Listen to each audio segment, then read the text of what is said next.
Before we dive into our show, here's a message for one of our partners. Welcome to the future. DMAP's Digicon Revolution 2024, where AI, e-commerce, data analytics, and groundbreaking tech ignite. Hear from visionaries, innovators, revolutionaries. Hands-on masterclasses to turn you into a leader, an innovator. Don't just adapt. Drive the change. In a world racing forward, be the force that leads. DMAP's Digicon Revolution 2024. Your digital future starts now. Join the revolution. Register today at digicon.com.ph.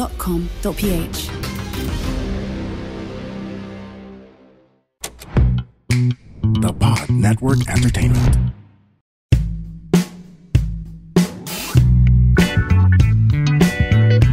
Hello everyone! For this week's episode of Kaya Pa Ba, ang aking guest ay si Miss Nate of TikTok fame, ang aking kumare, kapwa content creator, at kapwa improviser na rin. We talk about beauty bilang maganda kami. We talk about grace bilang graceful kami. Anyway, enjoy this very very fun episode with Miss Nate.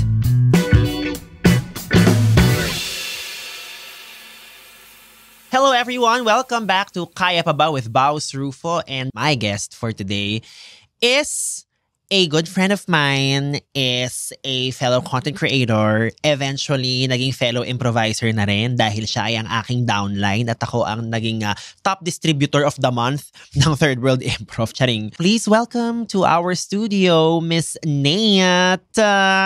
Hi! Hello everyone! Hi, Baus! Hi, Mia! Kamusta ka today, Mia? Ako, well, as your beauty content creator, pinatunayan ko naman talaga today, no? Actually, galing po akong nagpagupit, tapos nagpa-botox. Alam na, kasi mag-travel soon, so kailangan medyo fresh, di ba? I love it. By the way, guys, kami po ay walang makeup Yes. sa episode na to para patunayan sa inyo na maganda lang kami sa panlabas na anyo. Charing. So, of course, people know you as one of the leading voices in beauty today. Ganon. So, how's life these days? These days, alam mo, gusto kong i-open yung sinabi mo kanina na naging fellow improviser na rin ako. Mm-hmm. Because these days, sobrang dami kong activities about improv. I As love in, it. just graduated and then practicing for another thing this I love coming it. September. Before kasi, no, like compared to before, parang puro work lang ako. And work meaning gawa lang ako ng TikTok videos, kung ano man yan. Kung mukbang, kung beauty content, ganyan. Tuloy-tuloy yon. And medyo, ngayon parang medyo, maganda rin para sa pakiramdam na I'm doing other things aside from social media, which ngayon is improv talaga. And I'm having loads of fun. I love it. We'll get to that later because of course, pag improv part, talagang feeling ko baka masyado tayo maging nerds when it comes to improv. Yes. So, dito muna tayo sa ating mga public personas. Of course, people know you to be yun nga, one of the leading beauty influencers, content creators when it comes to beauty. I guess ang gusto ko malaman, you have reviewed a lot of products already. You continue to review more products because of course brands just continue to launch new ones. So as a beauty content creator, kaya pa ba? Kaya ba? Like paano nyo pa kinakaya? Because you know, it's ang dami and tuloy-tuloy. Well, yung dami niya kasi, yung volume, yung variety niya no, ng exactly. products. For me, nare-recognize ko na sobrang laki pala talaga ng beauty community. As in, kaya merong variety ang mga product natin. Kasi sobrang various din ng consumers. As in, from ang daming factors like price point, yung branding, syempre yung brand feel. Yung tatlo pa lang na yun, sobrang dami ng pwedeng pasukan ng each product and each brand. Ayun, feel ko, doon ako natutuwa na parang ang dami pala talagang consumer and kaya maraming brands. And minsan kasi naririnig natin, di ba, online, parang, hala, blush na naman or lippy na naman. But the reality is, ang daming may gusto. Ang daming gumagamit talaga. Kaya marami ring brands. Correct. Diba? And I think the fact that new beauty content creators parang continue to pop up, it means there's still room for everyone na ay, hindi pa rin siya saturated, I think, no? Yun ang ibig sabihin nun, diba? I guess as a skincare, makeup, like beauty content creator, how do you try to maintain authenticity to, you know, how you review things, but also making sure na the brand you're trying to promote is still able to cater to a wide audience. Given na, what works for you may not work for others. So, how do you do that delicate dance? For me, syempre yung una kong pinapasok dyan is how it looks like on me, kung ano yung thoughts ko about it. But I always end it with the note kung para kanino ba tong product na to. It's always considering sino bang magbe-benefit pag nagginamit nila to or binili nila to, di ba? Dandun ako sa ano bang value yung mabibigay ko sa audience ko. Like, pwede kong sabihin na, okay, it didn't work for me, pero for people with this skin type or this preference, ito yung magagamit nila. Ito yung highly recommended for them. Pero I will be clear na hindi to para sa akin. Ganon. Feeling ko yun yung nakakapagpa-authentic na sabihin ko talaga na hindi siya nag-work for me. Correct. But on a more positive note, para siya dito sa mga taong to. Like, may ginawa tong product na to para sa isang tao. Ganon. Got it. Yeah. So talagang, and I think that in itself is authenticity. Kasi parang you don't always have to just give the negative part of it. Ultimately, you're collaborating with a brand. So that's a great way to put it. A great style. So you mentioned ano yung value na binibigay. I want to know, you've been a content creator for I think 4 years now, right? Since the pandemic started? Yes, since the pandemic started. You give a lot of advice when it comes to, I guess, both inner and outer beauty. Dahil may mga hugot, ganap. Meron kang very candid conversations when you do your makeup. So you mentioned enjoying the process. Yes. You've been very vocal when it comes to your parang fitness journey. Meron kang road to blade. For our listeners, paki-explain ang blade mentality, ang blade lifestyle. Okay. Ang blade mentality. Well, kasi hindi ko alam kung exposed kayo sa mga parang usual na gay jargon na parang, ay, ang nipis. Ganon, di ba? Pag sinabing manipis ka, ibig sabihin, payat ka, ganon, or sobrang blooming mo, ganon. Ay, ang nipis, ganyan. So parang to take it to another level, one of my good friends actually, Valerie, a hairstylist. Hi Val, if you're watching. Narinig ko sa kanya na, ang nipis mo, para kang blade. Before pa to, nung makeup artist pa ako. So ngayon, na nagpapanipis ako, naalala ko yon na sinabi niya sa akin na, para kang blade, gano'n. So ginamit ko na siya kasi ano ba ang blade? Di ba manipis? Sa sobrang nipis, nakakahiwa. Matulis. Yes, I love it. So yun po ang blade mentality. Yes. So now that you know about it, so you've been very vocal about your journey in terms of being a healthier version of yourself. How's that like? Because I've seen you make the physical transformation. What are the things that you found easy? What are the things that you found to be harder than you expected? Yung naging easy for me is, well, gusto kong pag-usapan yung relationship ko with food.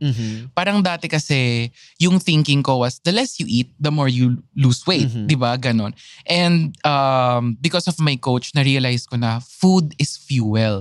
But the kind of food that you eat really matters, no? So ngayon, instead na mag-starve ako, I eat a lot. Kasi sa totoo lang, patay gutom po ako. Like, gutom na gutom po ako lagi. That makes two of us here. Yeah. Okay. Pero, it's more of, satisfy mo yung hunger mo, but with the right kinds of food. Like, give your body the right kind of fuel. So, yun ang isa sa mga naging adjustment ko, no?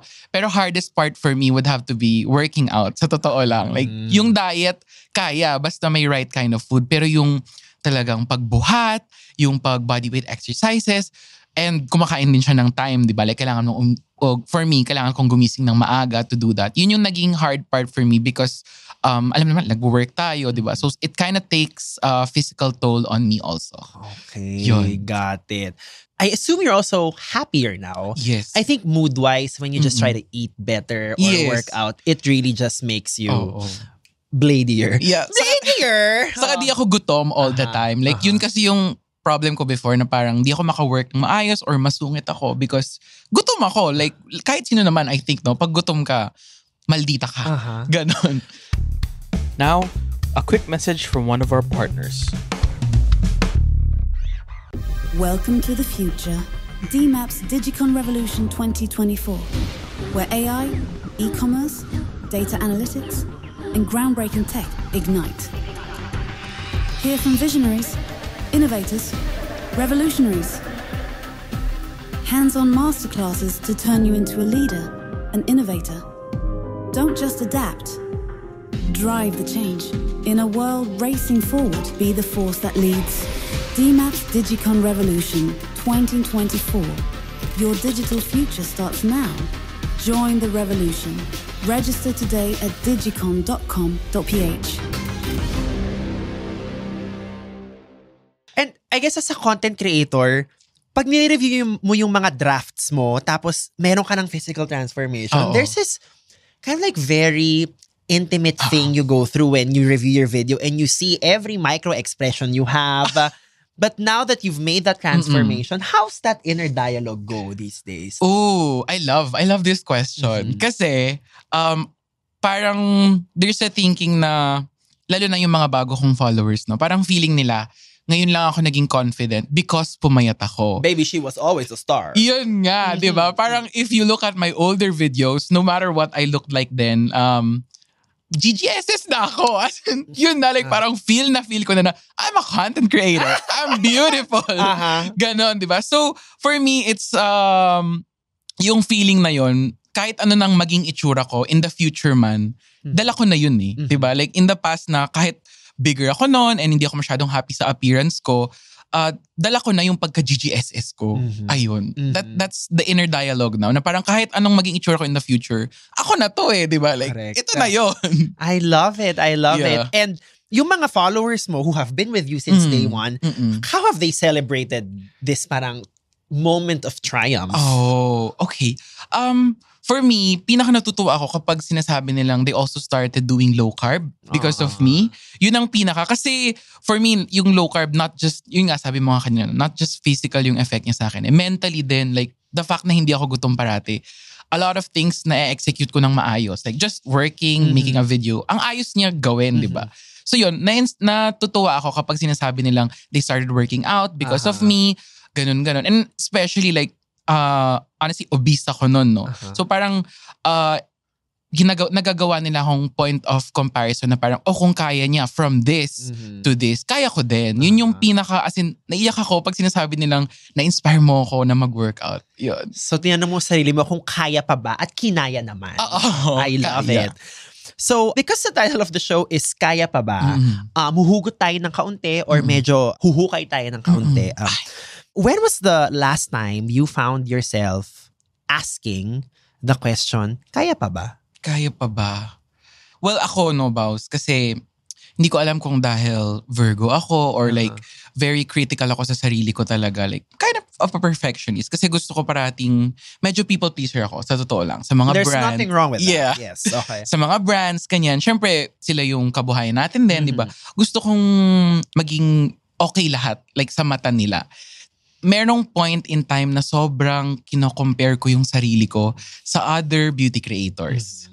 Ayun. And then, yung tinatanong ko sa sarili ko na, what if mag-business na lang ako? Like, what if magbenta na lang ako ng sarili kong brand? Wag na akong mag-content creation. Kasi, kinakain ako ng insecurities noon. Like, yun tinatanong ko talaga sa sarili ko na, kaya ko pa bang magpatuloy? Alam mo yun? That was before the low carb. And then the low carb just, yes, like bought you more time and delusion and confidence. Yes. Kailangan natin. Yes. No, but I want to talk about that because I also can relate to that. As a content creator, na parang you can't help but compare, diba? Because you never know what is actually going to go viral. So parang tipong merong, oh my God, bakit hindi ko naisip yun? Or, uy, naisip ko na yun dati, pero ba't hindi ko ginawa? May ganong mga dialogues na nangyayari, diba? Very true. But when you find yourself in that space, how do you pick yourself up?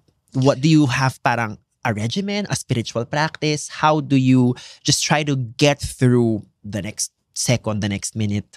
Firstly, no, like parati akong bumabalik dun sa, ngayon ko lang kasi na-realize na seeing or like meeting people that I idolize, chill lang sila about it. Kasi even the people I idolize, meron din pa silang ina-idolize pa. So parang iniisip ko, bakit hindi siya na i-intimidate or ganon? And babalik tayo doon sa sinabi ko kanina na about brands, no?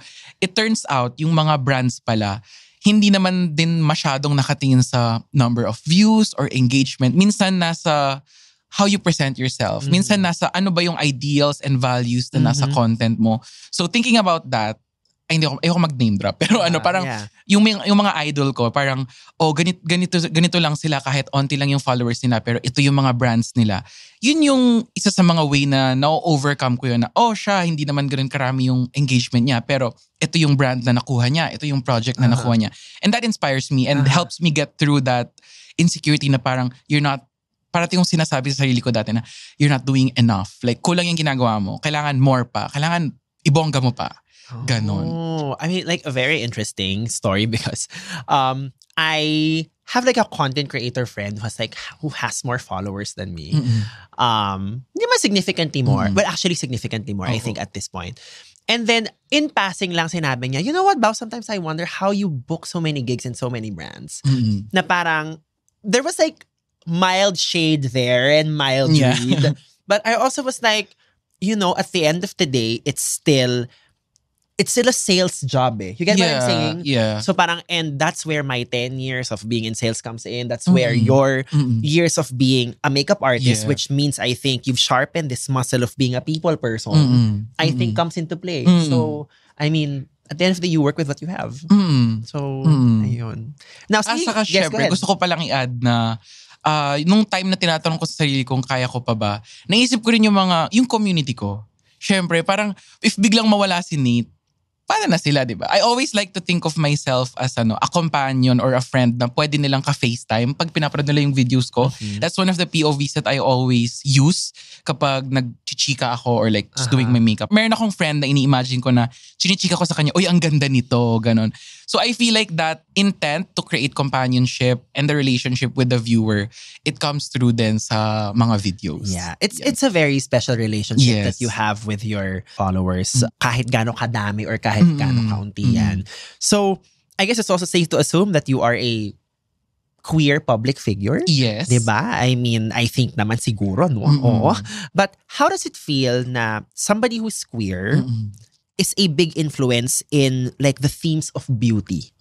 Diba? Kasi parang you would think na we having faced a lot of adversity, being a minority, but people look to us when it comes to our views in beauty. How does that make you feel? Medyo iba kasi for me, no? Like not a regular queer person kasi naging makeup artist ako. So talagang dun, feeling ko isa rin yun sa mga part kung bakit naging credible ako, di ba, sa online sphere. Kasi talagang when I was starting on TikTok, talagang pinapakita ko na ito yung mga work ko on these mga artista, on these mga beauty queen. So I think nakatulong din yon. But eventually, ngayon ako na yung content creator mismo, di ba? That makes me feel, well, number one, salamat po sa society at may inclusivity, di ba? Salamat. Number one, salamat. And number two, that makes me feel like I want everyone who feels na hindi sila welcome sa beauty community. Gusto kong pumasok lahat sila. Like, yun yung gusto kong ma-feel nila na welcome sila. Kaya yun, I don't know if you saw recently, I made an event with this brand na talagang specifically made siya for mga people na kailangan itago yung pagkabakla nila or yung love nila for beauty. Yun ang gusto kong malaman nila na it doesn't matter how you look like. Meron kang space dito sa beauty community. Kasi kung ganun yung itsura ko dati, merong space sa lahat, di ba? Ganun. So, why specifically that cause or targeting that particular market of people na kung tinago mo yan dati? Why choose that? Well, for me kasi nung I would say high school and even to some extent college, medyo, well, sige, we'll get to that later, no? Yung trauma ko sa LGBT. Kasi ngayon lang ako talagang nag-support ng mga cause ng Pride. No, go na. If you want, I mean, sabi nga sa Impro, follow the fear, make bold choices. So, i-surface na natin ngayon. For me, may mga experience ako sa high school and college from people in the LGBT community rin na hindi ganun ka-ideal for a young gay boy to experience. Ganun. So parang nagkaroon ako ng fear na hindi naman ako part ng community na yan because I'm not conventionally attractive. So yun. So ngayon, yun yung ina-advocate ko na parang it doesn't matter if what your outer form is. Parte ka ng community na to at may space ka dito. Yun yung gusto kong ipaglaban. I love it. And first of all, thank you because I think that's very important. I think maybe the public kind of don't fully understand that we bring a lot of our trauma when we create things. It's very brave of you that you do that. So of course, you've been vocal then sa playing with makeup at such a young age, diba? Pero tinatago mo, diba, noong una. So I kind of want to pick your brains on the fact na nung bata ka parang, meron kang safe space that gives you joy and makeup, but outside that, maybe it's a very shameful environment, diba? Na parang who would think putting on makeup is like that is not something that you do. How was that like growing up, parang navigating, the climate at that time? As a kid, ang hirap niya kasi first of all, makeup artist yung mom ko. So, nandun talaga yung temptation sa bahay. Di ba? Parang nandun talaga siya sa room niya. Alam ko kung nasaan. Kasi pag nililigpit niya, nakikita ko. Like, binubuhat ko yung chest na yon. Like, alam ko kung nasaan siya. How was it for me? Talagang tagong-tago. And may time na nahuli ako, napagalitan talaga ako. As in, well, kasi feeling ko rin, I wasn't able to bring it up din naman to my mom na, ito yung gusto ko, ma. Like, nagulat din siguro siya. Okay. Like, yun. Ganon. Diba? Kasi, meron namang mga parents na kailangan mo lang i-intro ng maayos kung ano yung nararamdaman mo, what's inside you, para ma-accept nila, diba? For me, hindi ko siya na-intro ng maayos. Bigla na lang naka-makeup ako. So, parang na-shock din siya. That was one of the challenges back then. With my dad naman, there was may denial pa sa kanya eh. Nung nahuli akong may makeup sa school, siguro mga 1 year pa bago niya in-accept na, bakla nga talaga siya. Parang, alam mo yung sinasabi ng mga dad na, it's just a face. Kasi, na-influence lang siya ng mom niya. Gadon. Pero, wow, okay. Yung ganong mentality. Yes. Dine-deny pa niya eh. So, that was the climate at home. Oh my God. And how's your relationship with your parents now? With my parents, okay naman. Actually, yung mom ko, very supportive siya. And yung parenting style ng mom ko, very siya, bahala ka na dyan, basta support kita. Hindi na niya masyadong inaalam kung ano yung mga nangyayari. Basta alam kong pag kailangan ko ng support, nandyan siya. Diba? But my dad is in Canada now. So, with my sisters naman. Okay. So, ayun. Hindi kami masyadong nakakapag-usap. Pero alam ko naman yung family niya, like yung lola ko through my dad's side and lolo, supportive pa rin sila hanggang ngayon. Are you able to pinpoint the timeline-wise, kailan kanila parang significantly mas natanggap or mas naging open? I ask kasi parang sa akin medyo recent. Nung nagkaroon na lang ako nung pinakilala ko na yung boyfriend ko na very solid guy. Tapos meron akong maayos sa trabaho I was earning. Which is, I was already in like my mid to late 20s before yung tipong kumalma sila na okay, he's gonna be fine. Pero like, you, meron bang specific like life ganap? Life ganap? For me, isa sa mga talagang turning point was when I asked for money from my lolo to go to makeup school. Syempre may capital yon, like the tools and then the tuition, diba? Nagbigay sila. So parang feeling ko, yes, tanggap na talaga. Yon. Isa yon sa mga malaking signal lang money ha. So Oo, very kasi good. diba? Like, ibig sabihin, hindi lang parang, okay, go. It's like, yes, I'll support you financially. Diba? I mean, that's a big gesture. And now you mentioned kanina nga that your mom is also a makeup artist. I want to know, how's the relationship like with you technically being peers because you are in the same field, you are in the same craft. Ano yung paano nila navigate yung relationship na yun? Well, hindi na siya makeup artist ngayon na. Like, nung bata lang ako. But then, when I asked for money to go to the makeup school, winarningan na niya ako agad actually. Parang, I see it as a, parang, act of love din. Sabi niya, makeup won't be able to pay your bills. Parang fun lang siya kasi kaya rin ako nag-iba ng work, sabi niya nun. Kasi kulang daw yung kinikita niya for our lifestyle. Like 2 children, diba? So, ayun. It's great that you pointed that out kasi parang yung programming niya is this particular career is parang will not pay the bills but you get to show her otherwise and you get to show her na actually, no, I'm thriving. Ano sa tingin mong iniisip niya ngayon now that she sees you just, be so damn boss? Sa totoo lang, hinihingi niya yung mga products. Oo. Sabi niyo, pahingi ng lamer. Ganon. Ayun na. Hihingi niya yung lamer. Hihingi niya talaga, di ba? Pero we did a Pride special before with Benefit na parang feature. Mother's Day pala. Sorry, not Pride. Mother's Day special with Benefit. And nasabi niya na naging signal sa kanya na parang, oh shit, it's becoming real, like yung pagiging content creator. Nung time na sobrang dami ng packages sa bahay, when I used to live with her, sabi niya, oh my God, lahat to libre, parang ganon. So syempre sa kanila, like ganon yung translation niya na libre siya, diba? But to us, content creators, it doesn't exactly mean libre-libre, diba? So yun, sinabi niya yun sa isang parang live stream that we had with Benefit. And I'm personally my parents are personally parang going through parang similar transformations. Parang meron silang mga belief system nung bata pa ako na nababago natin as we kind of live our more authentic selves. What's your thought on that? Kasi parang they are humble enough to, to maybe change their minds when it comes to things. Well, feel ko kasi, ako, like, panganay kasi ako. So feel ko experiment lang ako. Na parang, oh my God, same! My God. Ako yung parang, sige, bahala ka na dyan. Kaya mo na yan. Yung hindi nila masyadong nililingon.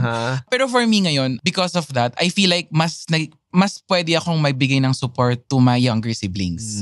Yun. And actually, natutuwa ako kapag they come to me for help. Diba? Kasi, lalo na yung brother ko, straight siya. I think. I think. Like parang ganon. Like in a high school setting kasi, parang minsan kinakahiya pag may kapatid kang bading, di ba? Or like ganon. So parang ngayon, happy ako na proud siya na, ay, may kapatid akong TikToker na ganito. Yun. No, that's great kasi you also mentioned na you felt less than before. Di ba? Parang dahil bakla ka, hindi, I have to I have to compensate in other facets of my life. But now knowing na parang, bakla yung kuya ko and that's like an awesome thing. Anong reconciliation ang nagaganap sa'yo when life gifts you with moments like that? Healing. Sobrang, lalo na with my dad. Like, siya kasi yung sabi ko sa'yo, diba? In denial. Siya yung in denial dito. Kasi given, only son ako. So, iniintindi ko rin siya doon. Parang, sobrang natutuwa ako na medyo tumaas yung respect nila sa akin. Kasi syempre parang, I am also the eldest grandchild. So parang ang daming pressure talaga. Only son ka, tas eldest na grandchild. So parang grabe yung pressure na nakapin sa akin. So medyo na-disappoint sila nung nalaman nilang bakla ako. But getting to show them now na I am out, proud, and thriving, di ba? And I assume also the most successful apo. Well, there you go. Yun yung healing for me na nangyayari ngayon. I love that. And I love that I can do it while being out. Like, thank you at inaccept nyo yun. Pero ayun, andito na ako eh. Correct. Yeah. It's the gift of time. Eventually, everybody comes around to the fact that we're here to stay and what we have is very special. Yeah. So that is great. Okay, so now let us talk about improv. Ay, okay. Yay! Tuwa-tuwa. I remember the time nung tayo ay nag-brunch at sinabi ko sa'yo mag-improv ka na. I don't know, something during that brunch that we had just told me na you just energetically were gonna go along well with improv. So you just graduated from improv school. Yes. How's it like? How's the past year been like? The past year, sobrang, alam mo, I'll be honest there were times na parang, kailangan ko pa ba to? O ganon. Pero thanks to my teachers and teaching assistant, parang sabi nila na, yung breakthrough, L3 pa. Ganon. And honestly, like, L1 and L2 were like okay for me. Pero baklaan lang, ganon. L3 showcase, after that, dun ko palang na-feel yung talagang thrill of being on stage and pleasing a crowd. Nun palang yung breakthrough. Kaya nun palang ako parang, yes, igogo ko na siya hanggang 5. Like, kung may 6 pa nga, igogo ko pa yun. Diba?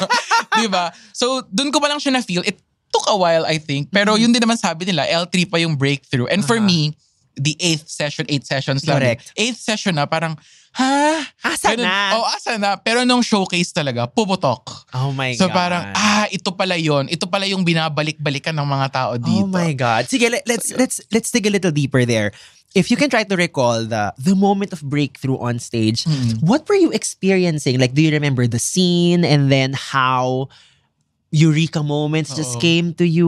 Bucon siya. Oh my God. So, beauty contest, beauty pageant, yung mga videos ko po or ng spit na gumagawa kami ng random pageants. Ito po yun. And then? Nanginginig ako. Physically parang, hindi ko, for sure kita ng crowd yun. Kasi, pag mga showcase, di naman ganun kalayo yung stage, diba? Nanginginig yung lips ko, nanginginig yung kamay ko, binubuksan yung kamay na ganyan.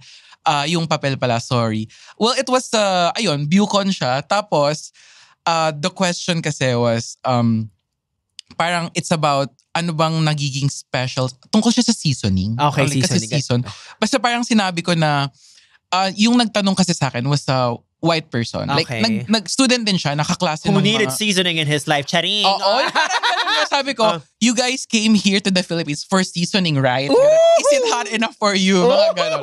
So yun, parang nagulat ako na winelcome nung crowd yun. As in parang wala na kasi ako masabi. So yun na lang sinabi ko and nagulat ako na tawa-tawa sila. I love it. Oh my God. Talagang breakthrough nga yung moment. Kasi talagang nanginginig yung katawan mo and you push through. And just, wow. I'm so happy na nakuha mo yun.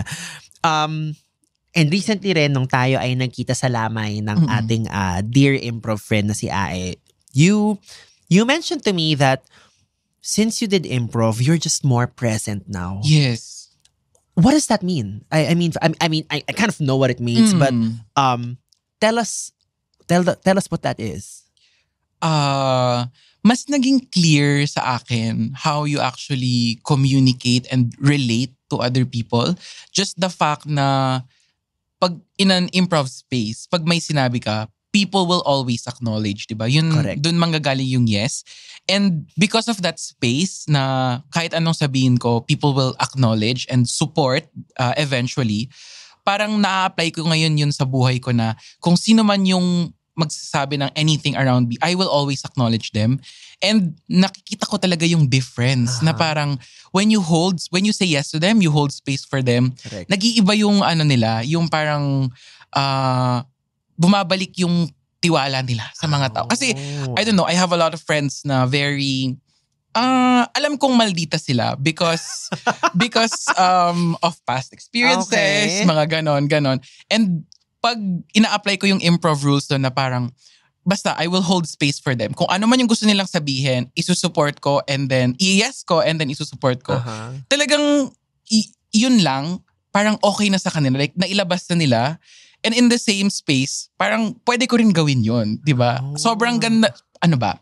Bumalik yung trust ko sa mga tao. Correct. Kasi I told you, diba? Parang may mga experiences ako nung high school, college na not the best, diba?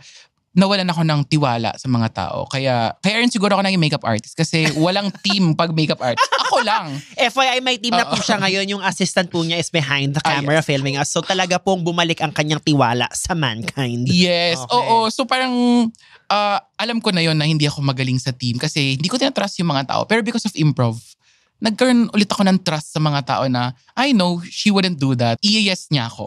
Yon. So is it safe to assume na, being a content creator where you have to be the bida, the alpha, the kabugera, parang in improv, you became the team player, the uplifter? Kasi, well, number one, sa content creation, wala kang ibang kalaro. Ikaw lang mag-isa. May point. Kaya nga we create characters. Correct. You create characters kasi wala kang ibang kasama to create the content, di ba? So yun, parang feeling ko, that concept na making other people look good, parang sobrang naging guiding principle ko siya ngayon na kapag may kausap ako or I just support them all the time, di ba? Ang ganda. Sobrang naging life-changing. Alam ko marami nagsasabing life-changing ng improv, but it really, really is. Kasi yun nga, the fact lang na bumalik yung tiwala ko ulit sa mga tao. And ngayon, kahit sinong mag-aya, I will say yes to them. Like, kahit hindi night out. Parang kung anong gusto nilang trip nilang gawin, ganun, isusupport ko. And it has made all the difference. And I feel like I found new people na talagang support din yung pag-yes era ko. Actually, if you saw my dump ng June, June yung pinaka-peak for me ng yes era ko. Aside from nag-graduate ako ng L5 ng June, parang ito yung month na nag-yes ako sa lahat. Wow. And it has made all the difference. As in, yes talaga. Ang ganda. I said yes to this, to everything. Yeah, oo. So yun nga, life-changing talaga ang improv. And I actually had Makoy in the show. And downline ko rin siya sa improv. And then yun nga, ganun rin yung sinabi niya, life-changing. But also, how was it change other facets of your life? Kunyari, anong na-notice mo post-improv in terms of you just, at work or creating content when you try to come up with ideas for your videos? Dun papasok yung concept na, I think I saw you tweet or like in a post a thread about this na parang you pick the lowest hanging fruit. Yes. And sometimes that's enough. Correct. And sometimes it's the best option, diba? Ang lowest hanging fruit. And also, I heard this from Charles, yung you bring a brick and not a house. Oh, diba? that's one of my favorites. Sobrang ang life-changing niya. Yung bring a brick, not a house. Si Ae nagturo sa akin nun. Parang as an Aries na panganay, parang feeling ko lagi kasing nasa akin dapat yung, hindi tayo magtawid nito, tayo maglulusot sa butas ng karayom. Then you realize, no, I just need to bring a brick. And yeah. It made me overthink less. Yung quote na yun, parang I just need to show up kung ano yung kaya kong ibigay. Kasi dati, instead of showing up, hindi na lang ako mag-show up kasi na-intimidate ako na kailangan kong buuin yung buong bahay. But it turns out, hindi pala. Just a brick is enough. Just showing up is enough. Kilabutan ako. Ayan po, oh. Yeah, because I mean, improv really did like, yes. I'm just a much gracious and kinder person to myself because of improv. So, oh my God, I'm so happy. Thank you for recommending. Yes. And I will kid you not, yung improv mo will just, you might not know it, but it has opened so much curious energy in your brain. You're gonna find yourself parang just wanting to create more. And maybe it's outside makeup, maybe it's outside TikTok. So I'm very excited to just see you do it. And I will have you in our advertising improv show soon. So abangan niyo po. Thank you. Diba? So I guess, like, what's next? Saan napupunta ang thoughts mo lately whenever you ask yourself, kaya pa ba? Ano pang mga pwede nating kayanin? Ano pa bang pwede? Looking forward, Yeah. no? Well, I think, Baus, I already mentioned during that lunch we had in Wildflower, no? Sabi ko, gusto ko rin maging host, gusto ko maging personality, ganyan. Pero hindi ko alam kung saan magsisimula. Okay. Ako alam ko kung saan magsisimula. Sa improv shows natin, pag nag-host, I mean, I subscribe to the fact na you self-produce the opportunities you want to attract. So, I mean, we're gonna do it. So, I actually also took your advice with that Pride Month event that I had with that brand. Sabi ko, I need to produce something kasi walang brand na nag-invite sa akin for Pride. Alam mo ba? sabi nila, baka hindi ka bading. Kasi, as I told you, no, hindi ako super vocal about supporting the community because wala kang faith, di ba? Nawala yung faith mo sa mga tao. But because ngayon, in improv, celebrated yung pagiging, alam mo, pag nag-gay joke ka sa improv, lahat ng tao na like sobrang, parang sabi ko lang, ay hindi ko tunay na lalaki. Na yung buong showcase namin. Low-hanging fruit pa kamo. Low-hanging fruit lang yun. So parang ngayon, nakahanap ako ng, parang bumalik yung tiwala ko na isa-celebrate pa rin pala ang pagkabading ko. Diba? Like, I always thought na pedestrian na lang siya kasi halos lahat ng nakakasama namin sa industry, bading na bading, diba? So parang, ngayon, hindi pala. It still serves a purpose for me. And of course, for people who watch us, diba? Na-inspire pa rin natin yung mga tao na kaya pa rin kahit bading, diba? Yeah, nakakatawa. Kaya mo dahil bading ka. At kaya pang ibakla. Oo. May ibabakla pa. Meron pa. Madami pa. No, I think talaga I see it. I see you at the mic because you have a lot of gravitas. Because I think that's very important for someone to just like command the crowd. We're gonna discover more things when we do improv together. So I'm very excited to do that. And thank you for this interview. Tell the children where they can follow you, where they can find you. It's at Nate Javier _ on TikTok and Instagram. Yes. As a kabugera, dalawang underscore. Oo, para aesthetic. Aesthetic yung dulo, di ba? I love it. Yeah, thank you for having me. Thank you. Thank you. Second guesting ko pa lang to in a podcast. Parang kayang-kaya naman. Oo. Pero ngayon, yung kung papanoorin mo yung previous na guesting ko, hindi ganito. Masyado akong parang ganon, like frantic. I was trying to build a house. Ooh! Today, I brought a brick. Come on, call back. Ganon. Yes. Oh my God. So maraming salamat po for listening to Kaya Pa Ba with Baus Rufo. We will see you in our next episode. Bye!